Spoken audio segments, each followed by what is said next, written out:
नमस्कार, मैं केएस मिश्रा स्वागत करता हूं आप सभी का अपने इस चैनल इग्नोफेयर पर। जी हां, आज हम लोग बात करने वाले हैं बांग्लादेश से सटी 271 किलोमीटर की जो सीमा है उस पर कब्जा हो चुका है, किसी और का नहीं बल्कि अराकान आर्मी का। क्या है ये अराकान आर्मी, इस पे भी बात करेंगे। और साथ ही आखिरकार म्यांमार से किस तरह से संबंधित है और बांग्लादेश को किस तरह प्रभावित कर सकती है, इन सभी पे आपसे बहुत डिटेल्ड में डिस्कस करने वाले हैं।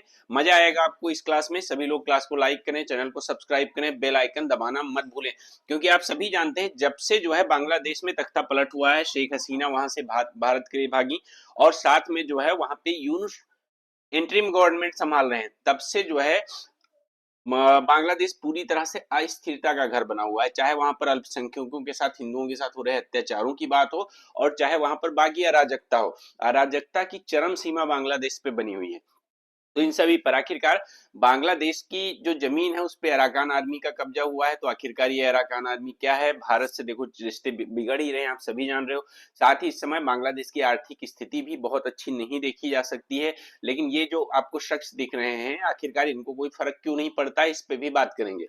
ठीक है, कि इनकी क्या जवाबदेही है और इनको क्यों फर्क इन सब चीजों से नहीं पड़ रहा है। और एक बात और हम समझेंगे कि आखिरकार ऐसा क्या है कि जैसे देखिए, जब भारत और चीन के बीच की बात आती है, सीमा पर कुछ भी होता है तो तुरंत सब न्यूज में छा जाता है। आखिरकार बांग्लादेश से न्यूज क्यों नहीं आ रही है? बांग्लादेश में पता चले बांग्लादेश की बॉर्डर पर भी कब्जा होता जा रहा है, लेकिन इसके बाद भी वहां की न्यूज सामने नहीं आ रही। तो आखिरकार क्या इसके पीछे की वजह है, इन सभी पे बात करेंगे। देखो, हम बात करने वाले हैं अराकान आर्मी। देखो, ये है म्यांमार। म्यांमार में जो ये वाला हिस्सा है, यहाँ पर क्या है जो है अराकान आर्मी के कंट्रोल में, ये मतलब यहाँ पर एक्टिव रहती थी। अभी पूरी तरह से कहा जाता है कि यहाँ पर जो अराकान आर्मी है उसने कब्जा कर लिया है। ठीक है, और धीरे धीरे बांग्लादेश की तरफ बढ़ रही है। बांग्लादेश के साथ में जो सीमा साझा होती है 271 किलोमीटर पे, उस सीमा पर भी अराकान आर्मी का कब्जा हो चुका है। तो हम इस तरह से, अब देखो, ये भारत के लिए भी चिंता का विषय है, नहीं संदेह, क्योंकि ये पड़ोसी मुल्क में वैसी भी अस्थिरता है और इस अस्थिरता को और ज्यादा बढ़ावा दे रही है यहाँ की ये अराकान आर्मी। और म्यांमार, रही बात म्यांमार की बात, म्यांमार में आप सभी जानते हैं यहाँ पहले ही तख्ता पलट हो चुका है और यहाँ पर तानाशाही गवर्नमेंट चल रही है। यहाँ पर जो डेमोक्रेटिक गवर्नमेंट थी उसको हटा के इसके बाद में यहाँ पर तानाशाही गवर्नमेंट चल रही है। तो यहाँ का भी वही हाल है और साथ में बांग्लादेश का भी यही हाल है। यहाँ पर भी जो गवर्नमेंट है उसको मैं तानाशाही गवर्नमेंट के अलावा और कुछ नहीं कहना चाहूंगा। ठीक है, क्योंकि उनको ना तो किसी ने चुना है, ना उनकी कोई जवाबदेही है, ना तो ऐसा है कि यहाँ जो है किसी तरह से इलेक्ट होके वो आए हो, कोई इलेक्शन भी हुआ हो, कुछ नहीं। ठीक है, तो इस वजह से उनकी कोई जवाबदेही है नहीं कि क्या हो रहा है बांग्लादेश पे, क्या कब्जा हो रहा है, उनको कौन सी जवाबदेही है भाई। अगर कोई डेमोक्रेटिक गवर्नमेंट होती तो उसको एक बार सोचना भी पड़ता कि हाँ जो है ऐसा करिए, हमें जवाब देना पड़ेगा, हमें जनता के प्रति जवाबदेही होगी। ठीक है, आगे होने वाले इलेक्शन में हम नहीं जीतेंगे, हमें हमारी पार्टी को वोट कम मिलेंगे, हमें विद्रोह का सामना करना पड़ सकता है। ये सभी जो है एक डेमोक्रेटिक गवर्नमेंट होती है, इलेक्टेड गवर्नमेंट होती है, उसकी चिंताएं होती। बट यहाँ पर जो यूनिस की गवर्नमेंट है वो इस सभी से परे है, उसको कोई मतलब नहीं पड़ता, कोई फर्क नहीं पड़ता है। ठीक है, तो big trouble for Bangladesh as Arakan Army seize control of country's territory. ठीक है, और ध्यान देना, और यहां तक कि भारत के साथ तो रिलेशन खराब हुई है। तो आखिरकार मोहम्मद यूनुस नाउ इन, आप क्या करेंगे मोहम्मद यूनुस, इस पे भी हम देखेंगे और अच्छे से बात करेंगे। देखिए, अगर मैं बात करता हूं कि अभी 16 दिसंबर था। ठीक है, 16 दिसंबर कोई और दिन नहीं था, बल्कि वो दिन था जब 93,000 पाकिस्तानी सोल्जर्स ने सरेंडर किया था इंडियन आर्मी के सामने। कहां पर? ढाका में। अब इस पर प्रधानमंत्री नरेंद्र मोदी जी ने पोस्ट किया कि ढाका में जो है इतने सरेंडर, इस पे भी बांग्लादेश में विद्रोह, मतलब वहां के मिनिस्टर्स ने नाराज हो गए कि मतलब ऐसा क्यों दिखाया जा रहा है कि ढाका में। अरे भाई, किया था तो किया था, इसमें क्या है, किया तो था ही, और सबको पता है, सारी दुनिया जानती है। और देखो, सही बताऊं तो इस वक्त अगर मैं बात करूं कि चाहे वो बांग्लादेश की बात हो या मतलब म्यांमार की, दोनों जगह डेमोक्रेटिक गवर्नमेंट नहीं है। तो आप इस बात को समझ सकते हैं कि वहां पर कोई भी कब्जा कर रहे हो, अराकान आर्मी चाहे जो है कब्जा कर ले, चाहे कोई कब्जा कर ले, कोई बोलने वाला दुनिया में है नहीं।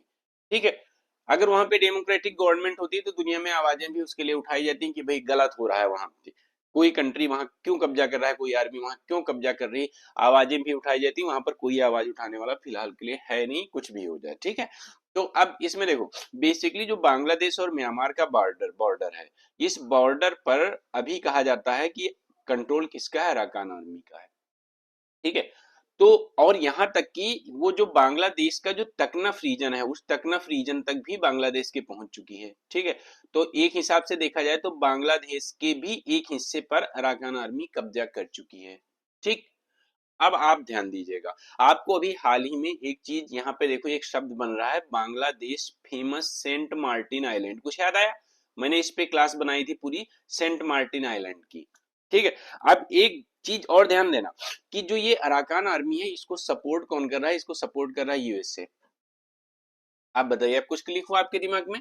हाँ, देखो शेख हसीना ने पहले ही वार्निंग दिया था कि यहाँ पर क्या किया जा रहा है, जो है मतलब एक क्रिश्चियन कंट्री बनाने की वहां पे कोशिश की जा रही है, एक दूसरी कंट्री बनाने की कोशिश की जा रही है। कुछ वही हाल होने वाला है, क्योंकि जो अराकान आर्मी है ये क्या कर रही है, देखो म्यांमार के एक हिस्से पे तो कब्जा कर ही चुकी है, बांग्लादेश की तरफ बढ़ चुकी है, बांग्लादेश का भी थोड़ा बहुत पार्ट कब्जा चुकी है। अब यही धीरे धीरे पहुंच के सेंट मार्टिन आइलैंड तक, और इसके बाद में पूरा प्लान है कि हाँ वहां पर क्या करना है, वहां पर हमें एक कंट्री अलग से बनाना है, जहां पर बना सके यूएसए अपना बेस। हालांकि इन सभी अफवाहों को लेके जो है यूएसए की तरफ से ऑफिशियली जो है डिक्लेयर किया गया था, एक बयान दिया गया था कि हाँ जो है हम भारत में अस्थिरता किसी तरह से पैदा नहीं करना चाहते हैं। लेकिन फिर भी क्या एक्चुअलिटी है, आप सभी लोग इतने क्लासेज बन चुके हैं इस पे कि आप सभी लोग समझ चुके होंगे, ठीक है, कि आखिरकार यहाँ पर है क्या। देखो, Myanmar junta loss control over border near Bangladesh, ठीक है। तो बांग्लादेश के पास वाला जो बॉर्डर था वो म्यांमार के कंट्रोल से बाहर जा चुका है। म्यांमार में जो भी जो है तानाशाही गवर्नमेंट चल रही है उसकी उससे बाहर जा चुका है।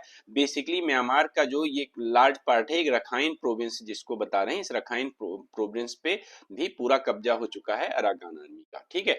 तो अब बांग्लादेश की जो एहसान फरामोशी और अराकान आर्मी है, इन दोनों का अब खेल कहो या जो भी कहो, फिलहाल के लिए सीमावर्ती क्षेत्र पर जो है इनका कंट्रोल पूरी तरह से खत्म हो चुका है और इसका कंट्रोल जो है वहां पर आ चुका है। आपसे और भी बहुत अच्छे से बात करने वाले हैं, ध्यान से समझिएगा इस क्लास को। और हाँ, सब लोग चैनल को सब्सक्राइब जरूर करिए, बेल आइकन दबाइए जिससे सारे अपडेट्स मिल सके।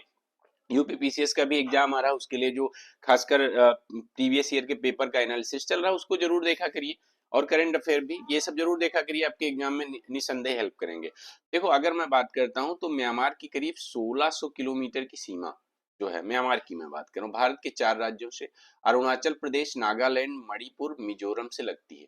अब ऐसे में आप समझ सकते हैं कि म्यांमार में ऑलरेडी हो चुका है तख्ता पलट, और यहाँ पर बॉर्डर पर भी अस्थिरता, ये भारत के लिए भी कहीं से अच्छी बात नहीं है, ठीक है। भारत के लिए भी कहीं से अच्छी बात नहीं। आपने देखा होगा भी हाल ही में जो ये एफएमआर था, फ्री मूवमेंट रीजन, जो मतलब बेसिकली भारत ने म्यांमार के साथ किया हुआ था कि जो है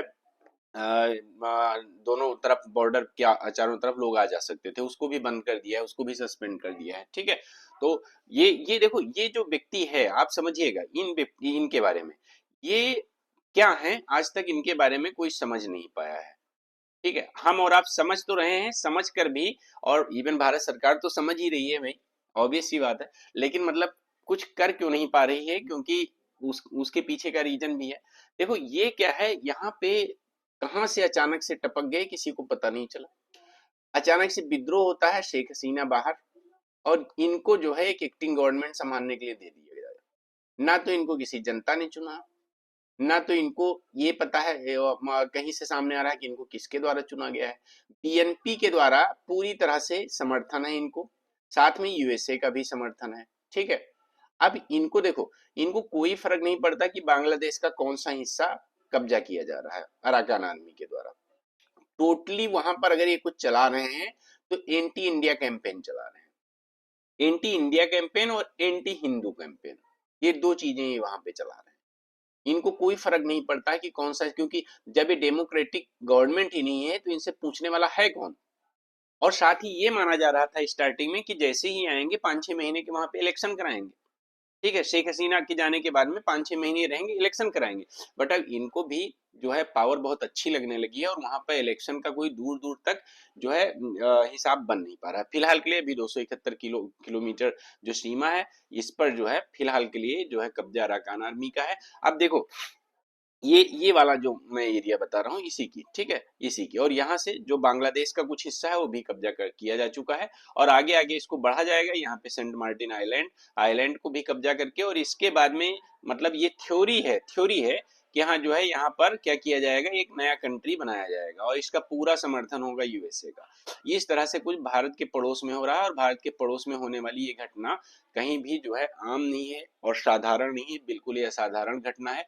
देखो अब देखो, ये माना जा रहा था कि बांग्लादेश में इलेक्शंस होंगे, लेकिन इन्होंने क्या किया है, Bangladesh to hold elections in late 2025 और 2026, मतलब कि अभी 1.5 साल ही रहने वाले हैं वहां पे, कुछ नहीं होने वाला है, कोई इलेक्शन नहीं होने वाला है। जबकि उम्मीद की जा रही थी कि ये आएंगे यहाँ पे इलेक्शन कराएंगे, बट अभी क्या है, वहां पे इलेक्शन नहीं हो रहे हैं।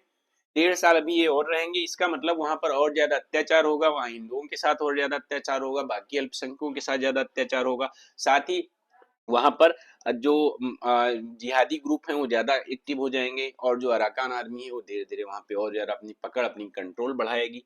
ठीक है, ये सब आप समझ सकते हैं कि अभी 1.5 साल ही चलने वाला है, भारत के पड़ोस में कुछ नहीं होने वाला है जब तक इलेक्शन नहीं हो जाता, कहीं से कुछ नहीं। अभी हाल ही में देखो क्या हुआ है कि देखिए वॉइस ऑफ अमेरिका को भी ये बात छापनी पड़ी कि क्या हुआ कि यहाँ पर बांग्लादेश की इंटरिम गवर्नमेंट ने रिवोक्स क्रेडेंशियल ऑफ 50 जर्नलिस्ट, मतलब 50 ऐसे जर्नलिस्ट जो हिंदुओं पर हो रहे अत्याचारों का विरोध कर रहे थे, उनके लाइसेंस तक खत्म कर दिए गए कि भैया अब आप पत्रकारिता नहीं कर सकते। सोचिए आप एक बार, तो वहां पर कोई डेमोक्रेसी नहीं बची है, वहां पर कोई जर्नलिस्ट आवाज नहीं उठा सकता, तो आप समझ सकते हैं कि वहां की जो भी न्यूज है वो कहां से बाहर आएंगी। सिर्फ वहां पर जो सरकार के समर्थन में है, सरकार जो कहती है वही छाप रहे हैं, वही बोल रहे हैं, उन्हीं न्यूज चैनल्स को केवल वहां पे काम करने दिया जा रहा है, बाकी सबको बाहर कर दिया गया, सबका लाइसेंस खत्म कर दिया गया। ठीक है, अब देखो यही इतना ही नहीं, Myanmar wants war with Bangladesh, ऐसा आरएबी ने कहा था, जो रैपिड एक्शन जो है फोर्स बनाई गई थी किसके द्वारा, शेख हसीना के द्वारा। ठीक है, तो उसके द्वारा कहा गया, किसके, तो उसके चीफ ने कहा था कि हाँ जो है भाई इस तरह की चीजें म्यांमार और बांग्लादेश के बीच में हो सकती हैं। लेकिन क्या हुआ जानते हो, BNP recommends dissolution of RAB. BNP ने क्या कहा, भैया आरएबी को डिजोल्व कर दो, और यूनुस गवर्नमेंट ने पूरे कदम उठा दिए हैं आरएबी को डिजोल्व करने के लिए।